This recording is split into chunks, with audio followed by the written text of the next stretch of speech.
Kedves bérmálkozó fiatalok, itt tisztelendő paptestvérek,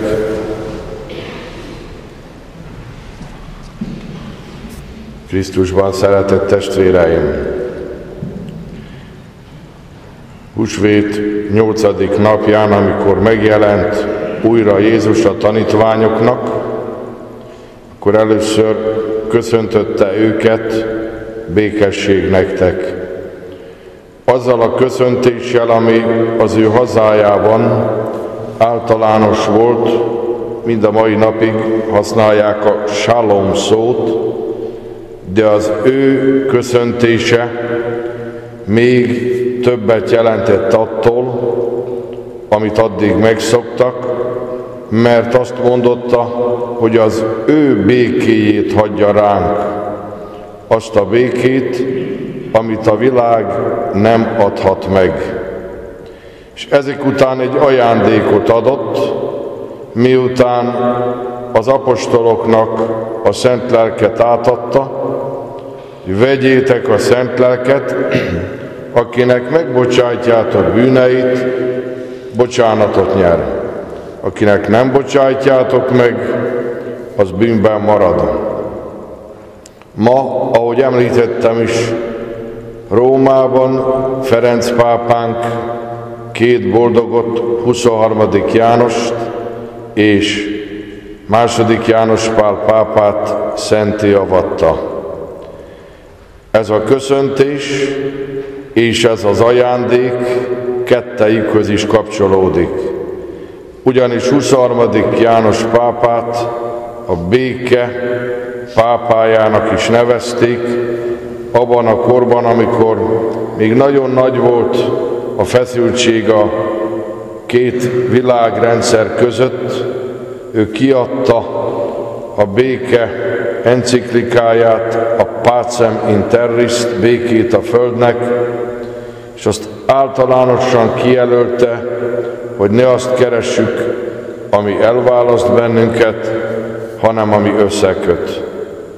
Jézus békéjét szeretnénk mi magunk is megkapni, és ezért imádkoznunk is kell, és a püspöki köszöntés egyik formája mindig ez lehet, ahogy Jézus tette: békesség nektek. És ugyanakkor az az ajándék a megbocsájtásról, hogy Isten apostolai, papjai által megbocsátja a bűneinket, az egy nagy ajándék, az isteni irgalomnak az ajándéka. És most már a szentté avatottnak mondható II. János Pál pápánk meghagyásából ezt a vasárnapot már korábban is az isteni irgalom vasárnapjának tartottuk, amikor külön köszönetet mondtunk azért az Istennek, hogy megbocsátja bűneinket, és a megbocsátás által újra kezdhetünk. Ezt mindig tudtuk, hogy Isten megbocsátja a bűnöket, csak föl kellett erősíteni ezt a jó hírt. Különösen a magunk mögött hagyott múlt század után, ahol nagyon-nagyon sok bűnt követtek el az emberek az élet ellen, gondoljunk a háborúkra, az életek kioltására, tömegméretben lehetne mondani, millió számra estek el emberek, vagy oltották ki az életeket, és erre nincs más megoldás, orvosság, csak Isten irgalma és megbocsájtása. És ebben a vasárnap kijelölésben Szent II. János Pál pápát segítette egy magán kinyilatkoztatás, amit egy lengyel apáca, Faustina nővér által is kapott. És meghirdette, hogy legyen az isteni irgalomnak az öröme ez a nap. De miután az Isten az irgalmat hozzáköti ahhoz, hogy mi is legyünk irgalmasak és megbocsájtók, nekünk is gyakorolni kell. Hiszen gondoljunk arra, hogy a mi atyánkot úgy imádkozzuk, hogy bocsásd meg a mi vétkeinket, miképpen mi is megbocsájtunk az ellenünk vétkezőknek. Mert az isteni irgalom itt csúcsosodik ki, hogy megbocsátja a bűneinket. Mi sokszor az irgalmasság cselekedeteinél valamiként arra gondoltunk csak, hogy hát van egy elesett ember, egy koldus, és megszántuk őt, azt adtunk neki valamit. Irgalmasak voltunk hozzá. De a megbocsájtásnak a lényege a bűnbocsánat. Az irgalom ebben csúcsosodik ki. Szent II. János Pál pápa még a pápaságának kezdetén kiadott egy ilyen enciklikát, ami így kezdődik: az irgalomban gazdag Isten. Latinul Dives in Misericordia ennek az enciklikának, és ott külön elemzi a tékozló fiúnak ismert történetet, és az irgalmas szamaritánus története is ide kapcsolható. Előbbében megbocsájtott a fiának, a tékozlónak az atya, aki nem más, mint az Isten. A másikban, az irgalmas szamaritánus történetében jól ismerjük, nem arról van csupán szó, hogy valaki látott ott az útszélen egy összevert embert, és segítségére sietett, föltette teherhordó állatára, ellátta a sebeit, bekötözte, olajat, bort öntött belé, akkoriban használatos fertőtlenítő és gyógyító eszközöket, még elviszi a fogadóba is, és még fizet is érte. Ha az irgalmas szamaritánus az apját találta volna ott az útszélen, nem lett volna irgalmas. Egyszerűen csak a gyermeki kötelességét teljesítette volna, hiszen mindenki, aki látja, hogy egy hozzátartozója bajba van, készséggel kell, hogy segítsen. Csak hogy a szamaritánus az ellensége volt a zsidóknak, és fordítva, és ő az ellenségét látta ott az útszélen, és ezért lett ő irgalmas szamaritánus, mert az ellenségének is megbocsájtott. Az isteni irgalom ezért mindig megkívánja, hogy mi magunk is megbocsássunk, mint ahogy a mi atyánkban is imádkozni szoktuk. Nagyon nehéz sokszor megbocsájtani. Képtelen is rá az emberi természet olykor, mert nem tudunk felejteni.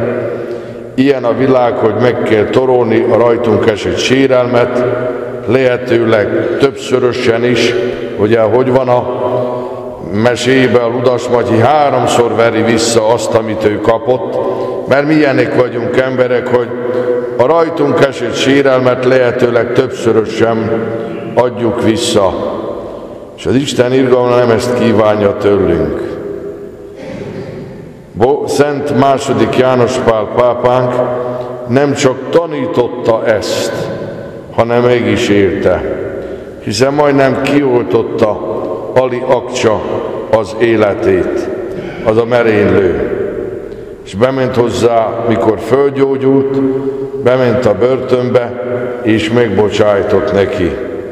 Ez nem feltétlen jelent mindig érzelmet, de egy jó akaratot, ami fölött uralkodni tudunk, azt kívánja tőlünk az irgalom és a megbocsájtás.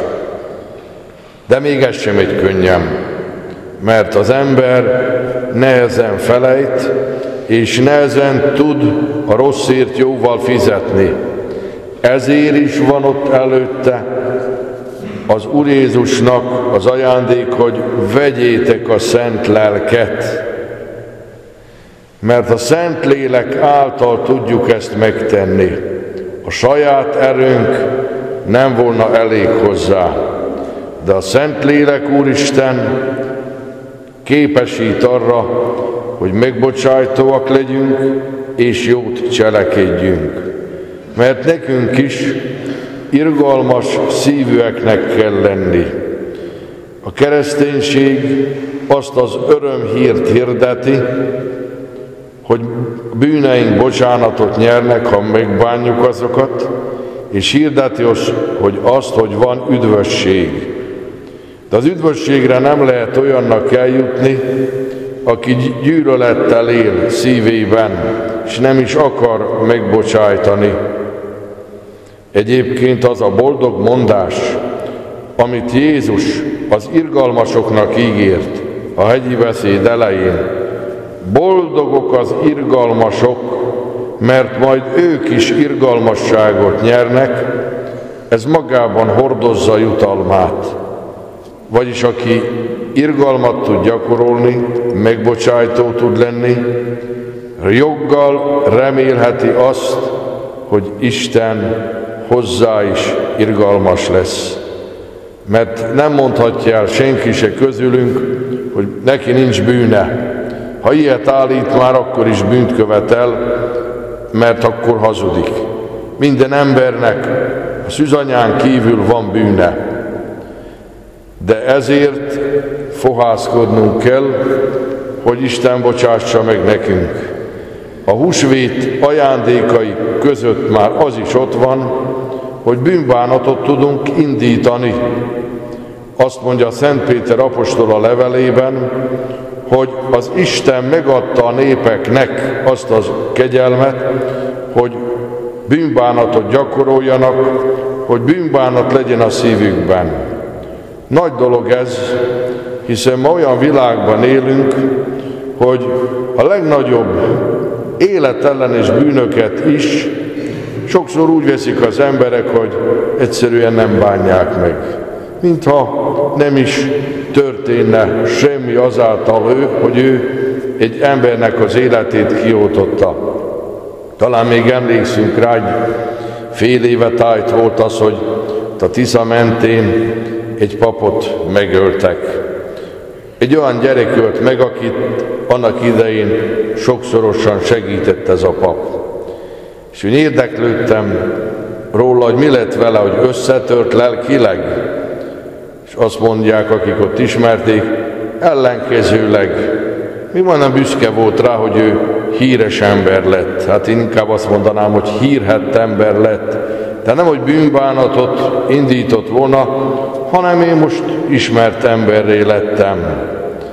Ha nem is ilyen kirívó módon, de nagyon sok ember nem érez bűntudatot, nem gondolja azt, hogy bűneiért bocsánatot kellene kérnie az Istentől és a kell embertársaitól. Olyan emberrel, aki őszintén megbánja a bűneit és bocsánatot kér, olyannal lehet együtt élni. Ekkor rájön arra, hogy valamit rosszul tett, és azt mondja, ne haragudj, hát elragadtattam magam, bocsáss meg. Ilyennel lehet együtt élni. De olyannal, aki nem is akar róla hallani, nagyon nehéz. Már ahhoz is a Szentlélek kegyelme kell, hogy valaki idáig eljusson. És az Isten irgalom vasárnapja az egy örvendetes dolog, hogy Isten megbocsátja bűneinket. Ezt még szentség formájában is megkaphatjuk. Tudjuk azt, hogy mindazoknak, akik megbánják a bűnüket, és jóvá is akarják tenni, Isten megbocsájt. De nekünk még egy külön szentséget is ajándékozott, a Szent Jónásnak a szentségét, hogy foghatóvá legyen, hogy az Isten megbocsátja a mi bűnünket. Mostanság protestáns egyházakban is, akik elhagyták a reformáció alkalmával a gyónást, hanem valami közgyónásféle azért van az ő liturgiájukban is, egyre másra hallom meg olvasom, nagy kár volt elhagyni a gyónást, hogy az ember megszabaduljon foghatólag is a bűneitől, hogy megnyugodjék, hogy Isten megbocsájtotta a bűneit.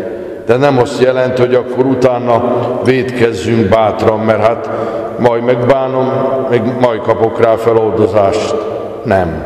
Ha szeretjük Istent és komolyan, akkor attól is félünk, hogy megsértsük őt a bűneinkkel.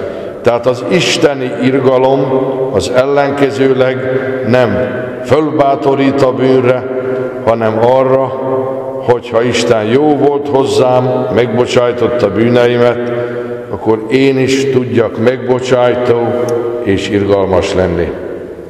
Kedves bírmálkozók, ti most már a keresztény nagykorúság felnőtt szentségében részesültök, és hát egyre inkább törekedni kell majd arra, hogy példamutató Krisztus követők legyetek. Ezt a példát nem lehet teljességgel megvalósítani, egy élet is kevés hozzá, de minden esetre mindig kell törekedni rá, hogy bennetek fölismerjék a keresztény embert, vagy fölismerjék azt, hogy Krisztus követők vagytok. A keresztény krisztusi embert jelent. És a megbocsájtó lelkület már önmagában is tanúságtétel, hiszen a mi világunk nagyon bosszúálló, nem ismeri az irgalmat és kegyetlen. Ha valaki ebben a világban is tud megbocsájtó lenni, az önmagában már fölhívja a figyelmet, és tanúságot tesz arról a Jézus Krisztusról, aki még a kereszten is imádkozott az ellenségeiért, és a jobbik latornak egy könyörgő szavára megígérte az üdvösséget. Uram, emlékezzél meg rólam országodba, és mit mond neki? Még ma velem leszel a paradicsomban. Jézus Krisztus az isteni irgalomnak a megtestesítője, és nekünk ezt kell követnünk életünk folyamán.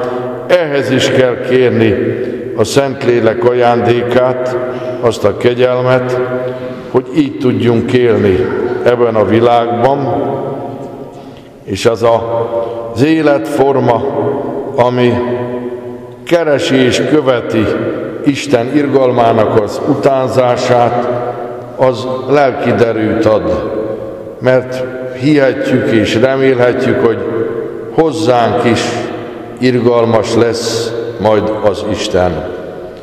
Ezért hálát is adunk a mai ünnepen, és különösen azért, hogy a mostani szenté avatott Szentatyánk erre külön fölhívta a figyelmünket, hogy ez a vasárnap emlékeztessen erre. Mindig tudjuk ezt, de valahogy fölhívó jellé válik húsvét után az első vasárnap, ez az isteni irgalomnak a vasárnapja.